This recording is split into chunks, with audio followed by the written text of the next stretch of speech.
I just, because you were talking about things from your childhood, I just thought you should tell them about your Burt Bacharach song. What? Burt Bacharach song. Everybody knows that song. This song is what the world needs now is love, sweet love.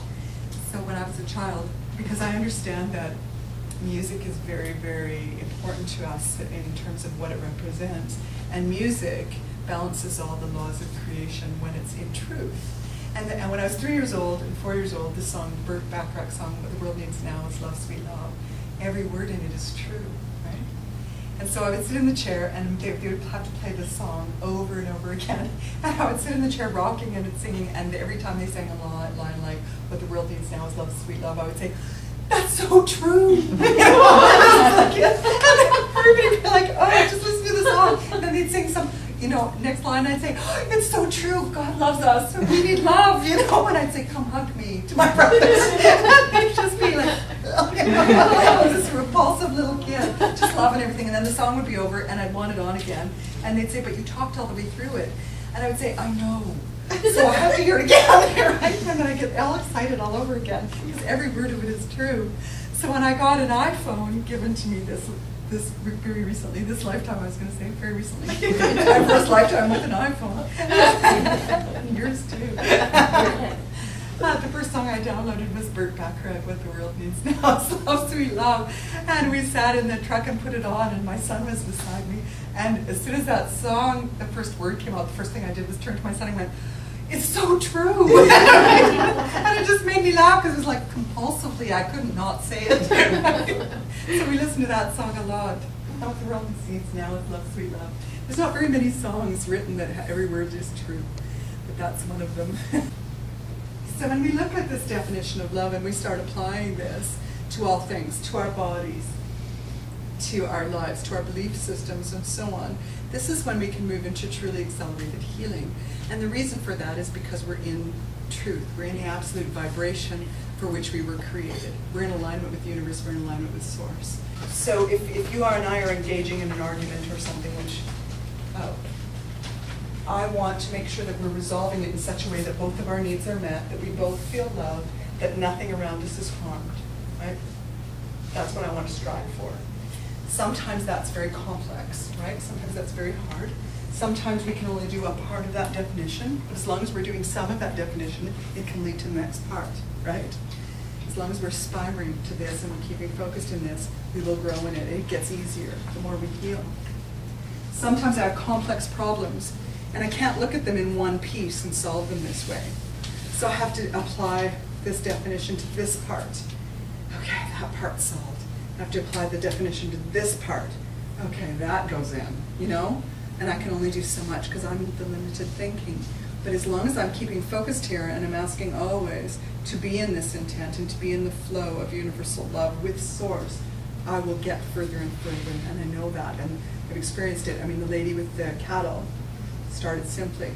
In the office, sometimes people have started with only maybe 2 people agreeing that something can be changed or fixed. But before there was none, right? So it's about building consensus or setting an energy pattern, right, that allows. The other piece of this is recognizing that wherever there's a problem or an imbalance, it's because love is lacking. So basically, people who come into a scenario and they have issues in the way of wanting to resolve things in a beautiful way with others, what are they needing, really? We only have one need.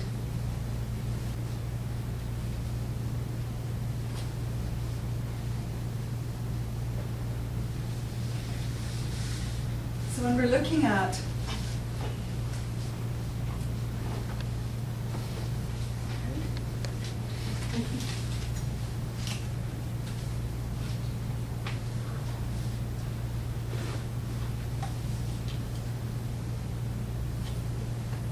beautiful flowing message coming through.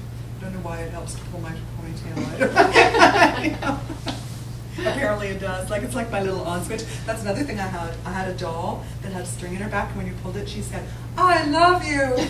Guess how fast that thing wore out. And I would say, I love you too. And then I would say to my mom, and I love you for giving her to me. And you didn't even wait for Christmas, because I knew what it was. Right? So I got my gift soon, because I kept saying, the doll in there loves me and you have to put her out. My mom would, can't we keep any surprises from you? Right? And I had this beautiful doll that said, I love you. And that, yeah, the string didn't last too long. So this definition is a simple, succinct way in which to understand what love is. One of the key things that I experience over and over again when I work with people in healing is how much our belief systems are getting in our way. We are energy made manifest, and thoughts are energy. Thoughts are powerful. All of creation began with a single thought. Creative source thought, I need something to love, I'm going to make something to love. Bang, there we were, evolving into what we are now, 7382 billion years later, being at this point in our evolution. So thoughts are powerful. They are co-creative. They are okay. Thoughts are powerful. They can be co-creative, which means they can be in alignment with universal truth, or they can be something we're inventing, which means when we step outside of this, right? That's invention. One's co-creation, one's invention. That's the way I, in my simple, clear, linear way of thinking, define things. We can co-create, which is when we're creating love, when we're creating this definition. That's co-creation. Anything we do that creates something that is not love, I call it invention. We can invent things. When we're out there inventing things, the universe has not turned its back on us. It's trying to bring us back into this point, because this is what we are.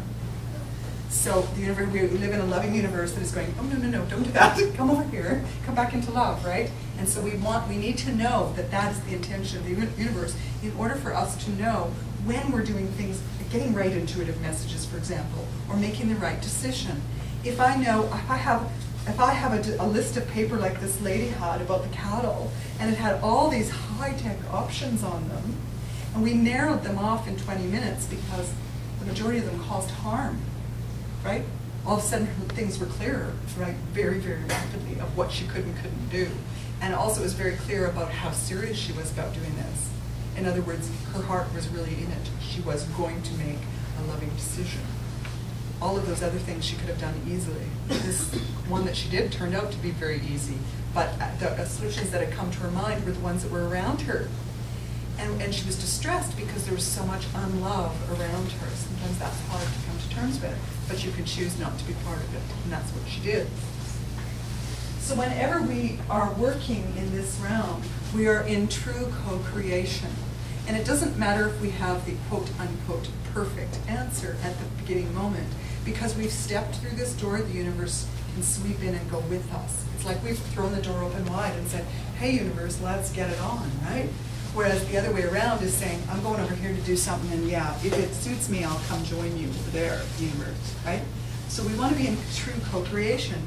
In order to truly co-create, we have to know what we're co-creating. We have to know where to focus. We have to know what our intent has to be in its purest way. If we're sort of semi there, we can be moving in healing. But we're talking tonight about accelerated healing in the new consciousness, which is true healing, which means it always involves connection to source, and it's always about love, because that's what our purpose is. That is the purpose of existence. That's what we're here for. We were created for. So to achieve accelerated healing, we have to be putting everything into this foundation. We have to have this foundation under everything that we do. When we all know where we're going and start focusing our intent into this, we're putting out love on a cosmic scale that allows others that aren't there yet to heal, because we're putting that vibration out of absolute pure intent. So focusing on this and focusing on our own healing is what helps others to heal the fastest, because it puts a vibration or a momentum or an energy present in the energy field that shifts them forward. So we might not see them, the coworker, for example, because this would be a common example that people are dealing with, shift immediately. But we'll see little nudges and little changes, and maybe one person, maybe a shift in that, maybe something else, and eventually somewhere down the line we'll see some major shifts. And maybe, maybe not. But the point is that we don't want to be playing that game. And maybe then what we need to be doing is asking the universe to provide love for us in a different way, which might be, I don't know, a change in job or something. We need to not limit the universe in terms of what it can do for us when we are trying to co-create love, when we have that intent. And so we need to be open to the bigger solutions.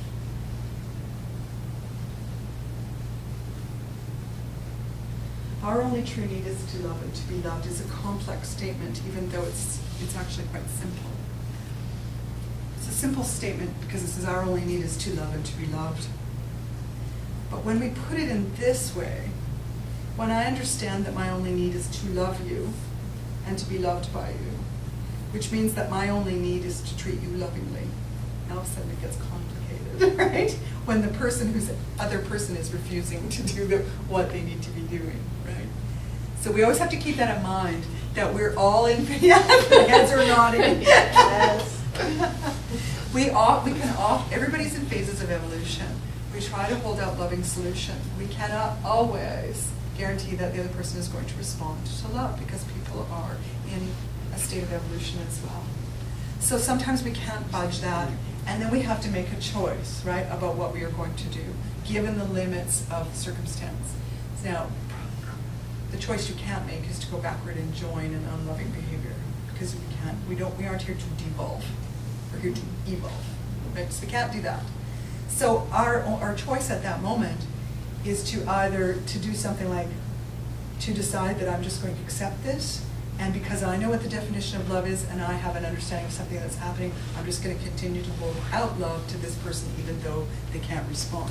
The other piece of this is to realize that the love equation encompasses everything in existence. If we start thinking that we're putting out love to the person across from us, and because the person across from us doesn't respond, there's no point, we've forgotten about the rest of the world. So you can be standing in a park, for example, with somebody, and you can hold out a loving vibration to them, and they can, words of love, solutions of love, actions of love, and they can refuse them. That person can refuse them. But the tree got it, the birds got it, the grass got it, the river got it, the sky got it, the rest of the collective consciousness got it. So don't base the input coming back to you just on the basis of the face in front of you that might still be scowling and not moving. Right? Continue to ask Source for solutions.